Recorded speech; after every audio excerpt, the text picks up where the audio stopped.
everyone and welcome back to my channel. So today I'm gonna get a little spooky. Are you done? Thank you. I live right by an interstate. For today's makeup in history, my mother actually suggested I talk about the abandoned amusement park that's not far from me, Lake Shawnee. For those of you who don't know, Lake Shawnee has a very interesting and colorful history. Lake Shawnee's history is almost something out of a scary movie. I have lived by Lake Shawnee for basically my whole life, and I had no idea that I did.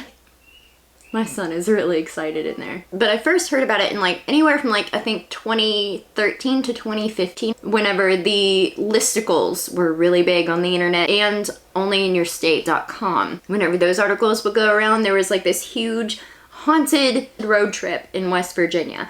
You can go to a bunch of different things, but Lake Shawnee really stood out to me. Strap in, it's gonna be a wild ride. See what I did there? The tragedy associated with Lake Shawnee began in the 1700s. The first settler in Mercer County, where Lake Shawnee is located, was named Mitchell Clay. Mitchell and his wife Phoebe had 16 children. One day, Mitchell went out hunting, I believe, or he went out away from the property. While Mitchell was gone, a group of Shawnee Native Americans slaughtered 2 of his children while they were outside doing chores. The story goes that Bartley and Tabitha were killed immediately on sight, and I believe that they were scalped. And Ezekiel, another one of their children, was kidnapped. They took him with them and basically left. Well, Mitchell came back and he saw what happened, and he and a group of other people decided to go after the tribe. But by the time he caught up to them, it was too late. Ezekiel had been tortured, and Mitchell found him burnt at the stake. So we're already not off to a wonderful start here. But the 3 Clay children are buried on the property. After the deaths of the Clay children, and the Clay family pretty much just abandoned the property, the next big event in Lake Shawnee's history didn't happen until 1926. I may be pronouncing this name wrong, and if I am, I apologize. But a man named Conley Snidow purchased the land and decided to use it for a tourist attraction and an amusement park. It was nestled in an area where a lot of coal mining families were, and a lot of workers would pass going back and forth to and from work. The park had swings, a Ferris wheel, a swimming pool, a racetrack. It had all kinds of different stuff. Went in and cleaned up some areas, so sorry y'all. But yeah, the makeup isn't the centerpiece of the video. It's the story, it's the history. You know, makeup and history. So from the 1920s into the 1950s, the park seemed to be running pretty well. Nothing of note seems to happen at this point. It seems to be in good shape and people are enjoying it and having fun. But tragedy struck in the 1950s. There was a young girl that was killed while she was riding the swings because a soda delivery truck backed into her and her swing. She died. Also, a young boy died while in the swimming pool. His mom, I believe, had dropped him off for the day. She came back at the end of the day and no one could find him. Well, it turns out his arm had been sucked into the drain and he drowned. After these tragic accidents, Lake Shawnee shut down in 1966. I tried to do this look before, guys, and it was not working, and then I realized I need to transition color between the orangey red and the black. How about that? I've touched makeup before, guys. You see me do it. I'm even okay at it. In the 1980s, a man by the name of Gaylord White purchased the land. He previously worked at the park whenever it was in operation, and he and his family had the goal of reopening it. They wanted to try something new, so they decided to put in a mud ball. You know, if you guys are from any southern parts, you know you go mudding and all that stuff. I've never been, but it seems like fun. I know I'm from West Virginia, but I'm not very country at all. I think that the most country thing about me is probably my accent. That's it. And I would rather go barefoot than do anything else. I look like a freaking ghost. While they were digging the mud bog, something crazy happened. They were digging up parts of the field and they began finding artifacts left and right. After discovering all of these things, they decided to get a hold of Marshall University, which is a prominent university in West Virginia, to do an archaeological dig to see what they could find. The people from Marshall University came in, and as they dug further, they began to find skeletal remains. It turns out that these remains dated back to prehistoric times. Instead of disturbing the burial ground further, they decided to just stop it there and close down the park. That is the end of the regular history. Now, we're gonna get into some spooky stuff. Every year, Lake Shawnee has some sort of event. This year was the Dark Carnival. I'm not sure if they've had like a running theme of it, but they've been doing like haunted houses. But there have also been many people from television who have visited, like the Dead Files, and even other YouTubers, like I think his name was OmarGoshTV. Yeah, I watched his video. It was phenomenal. It was amazing, and I'm doing a lot of pointing with this. But the park is open for paranormal tours. You can do historic tours. And it's not expensive, and they use the money for good causes. They use that money to help keep the park, I mean, not necessarily like up and going because it's closed. It helps with like maintenance on the park. And they also donate to a few nonprofits as well. I'm all over the place in this video. I apologize, guys. Whenever you go, you will hear the tour guides tell of experiences of workers in the park who have had some crazy things happen. You will hear some stories from YouTubers who have been there. They have an owl pendulum over by the swing where she died. And while Chris was telling us some of the stories of people's experiences, the wind would be blowing, but it would stop. And then it would start going like crazy whenever the wind wasn't blowing, and it would start, you know how like people use like pendulums to communicate through like that. I mean, it was just like there was some where it was going like, I think, yes, I am not very educated in paranormal things, but I really like to be. Okay, sorry, I'm back. I had to hurry up, and while my battery was charging, I went ahead and finished this eye. I'm going to go over and do basically the same thing on this side. I had an experience over at the swings. I felt really drawn in, and they say that the ghost of the little girl tends to be drawn more towards mothers and other children. Going in with black over here, making a face, because what else do you do when you're putting makeup right here? He helped me, and I can put some pictures in as well. I plan on doing that. He helped me film. He photographed me in the park, and he had a weird experience too. I had left my purse back, I can't remember if it was at the Clay Children headstone or if it was over at the swings, but he said that he noticed the little owl seemingly watching him as he went past the swings the first time and as he came back, and he started to get this really weird headache. I don't know. What I was saying was I felt really drawn in by the swings.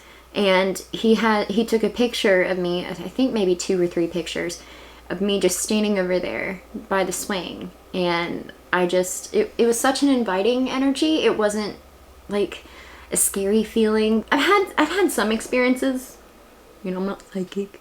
And over here I'm just trying to make a mess on my face. One of the reasons that this video took so long to get up is after I tried to film it before and I wasn't too awful sure what to say. And I also wanted to make sure that I wasn't going to upset the owners and the volunteers and the people who care very deeply for the park. So I ended up sending an email and some text messages, and I got a call from Chris, our tour guide, and I got permissions and we had a good chat, and he's very, very kind. We just have such a love, deep love and passion for the park, and that's just something that I love to see. It's funny because at one point we were talking about some of the stuff pertaining to the Shawnee tribe that had lived on the land, and he was like, sorry, I'm getting too into the history parts, and I'm like, no, totally fine with me. I feel like I look like I belong in an MCR video, which, I mean, totally chill with that. For those of you who don't know me, I am a gigantic MCR fan. But in the Dead Files episode pertaining to Lake Shawnee, the medium saw the spirit of the little boy, and she said that it felt like he had taken it upon himself to try to protect the park, and he was like the guard. They ask for you not to go too awful much into the stories that you hear out of respect, and that's why this video is probably going to be rather short, but I really encourage you to go. The park itself has such a calming energy about it, which, you know, despite all of the bad things that have happened on that land, it's a pretty peaceful place. You don't feel any real negativity there, or at least we didn't. I'm sure some people have probably felt something else while they were there, but that was not our experience. I didn't feel anything until we went to go right past the swing where the little girl had died. Right as we passed it, I felt like it was almost like the air got heavy. It wasn't a dark feeling or like even a negative feeling at all to me. It was more of just feels like there's something there. That's really the only way that I can describe it. A fun fact, my grandmother actually swam in the swimming area whenever she was younger. It's like West Virginia's little hidden treasure. I have been there previously, not necessarily like on the property, but my sibling and I, we did a video a couple years ago, I think maybe in 2016, where we drove by Lake Shawnee, and we didn't try to get into the property or anything. There's no point in trying to sneak it. It's just so unnecessary. I'm sure that if you really, really want to go at last minute, they will do their best to accommodate you. If they can't, they can't. You just need to respect that and come back at another time, but you can schedule tours and stuff online. But we drove past it, and they pointed it out to me like, oh, look. And I was freaking out, and I stood on the edge of the road and I got some pictures that I could, but the video quality is awful because the old camera I used before I got this one, it was like a refurbished one. I forgot to mention this earlier. I think it was the 10 o'clock position on the Ferris wheel. It's either the 9 o'clock or the 10 o'clock. I think it's the 10 number, like buggy cart thing. People have seen a full body apparition of a man. Roll with it. Because my eyes are starting to water. We definitely do not want that to happen, so just got lips left. Just got these little gems from the spirit.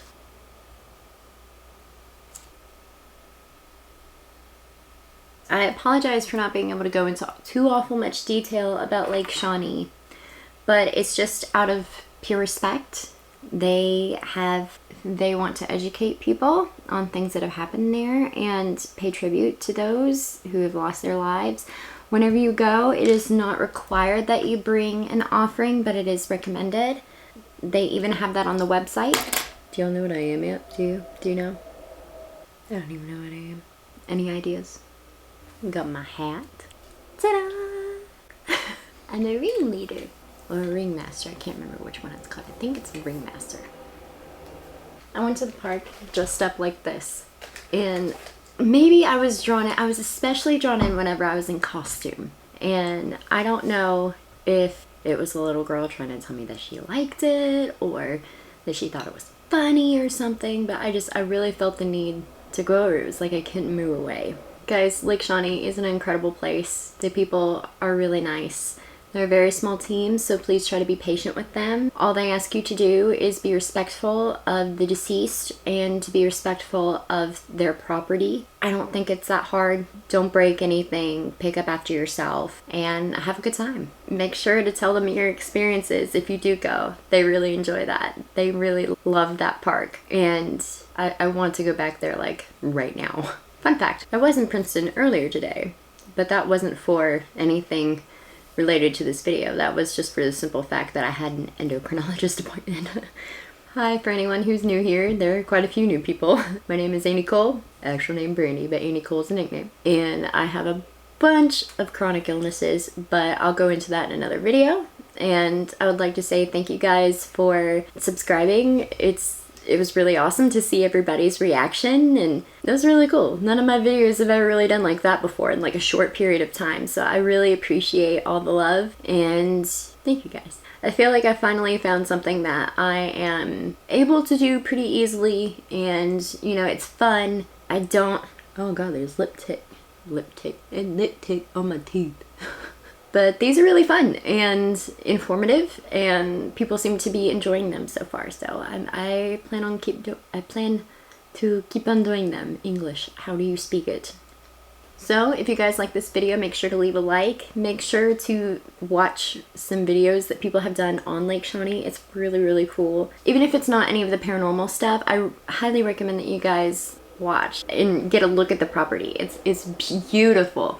The day that we went, it was absolutely perfect. The only thing was that it was a little windy. Oh, I forgot to mention, the little boy that had passed in the park who drowned. They think that he is the one who controls the pinwheel on the ticket booth. I have a picture of it, and you can see it in some other people's videos. And they have some really cool videos of people like asking for it to move, and it will, and it's really, really cool. Definitely go if you get a chance, and if you like this video, make sure to leave a like, and if you would want to, maybe subscribe. You know, I'm okay. Feeling kind of emo tonight. I don't think this is too emo, do you? Never too emo. My fiance disagrees with me, but never too emo. By the way, guys, check out NovaCase's channel. They drew me an end card, and I love their artwork. My sibling's pretty cool, so